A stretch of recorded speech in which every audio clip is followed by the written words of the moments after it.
1947 সালের পরে যেসব মুসলিমরা আমাদের দেশে এসেছে তারা এখানে নাগরিকত্ব কি করে পায়? কারণ এটার একটা বাজে কারণ রয়েছে, যেটা সবই ছিল। রাহুল গান্ধী থেকে শুরু করে ইন্দিরা নেহেরু সবই মুসলিম ছিল, তাদের আশকারা দিয়া এই রাজ্যে রেখেছে।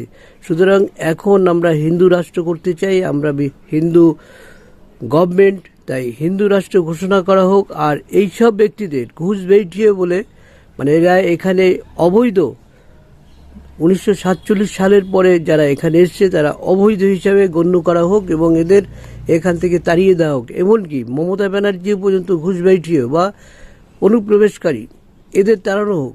এরা মুসলিম সমর্থন করেছে, মুসলিম রাষ্ট্র করেছে একই দেশকে ভেঙে। আর সুতরাং এই দেশে থাকার তাদের কোনো অধিকার থাকবে না। 1947 সালের পরে যারা এসছে তাদের অবশ্যই খোঁজ খবর নেওয়া উচিত, কোথায় কবে এসছিল, কিভাবে আছে, তার পরিচয় ভালো করে খুঁটিয়ে জানতে গেলে আমরা কিন্তু জেনে যাব যে এরা আমাদের দেশের নয়। সুতরাং এদের এখান থেকে বহিষ্কার করা হোক। এখানে তাদের কোনো ভোট অধিকার থাকবে না, কোনো সুযোগ সুবিধা পাবে না।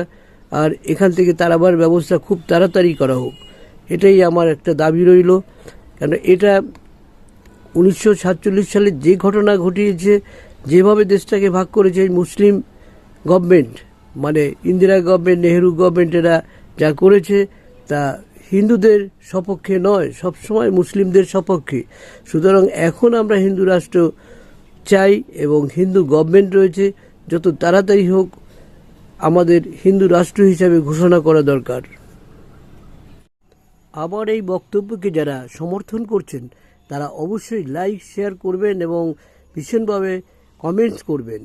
আপনাদের কি আমার কথায় আপনারা সম্মতি রয়েছে?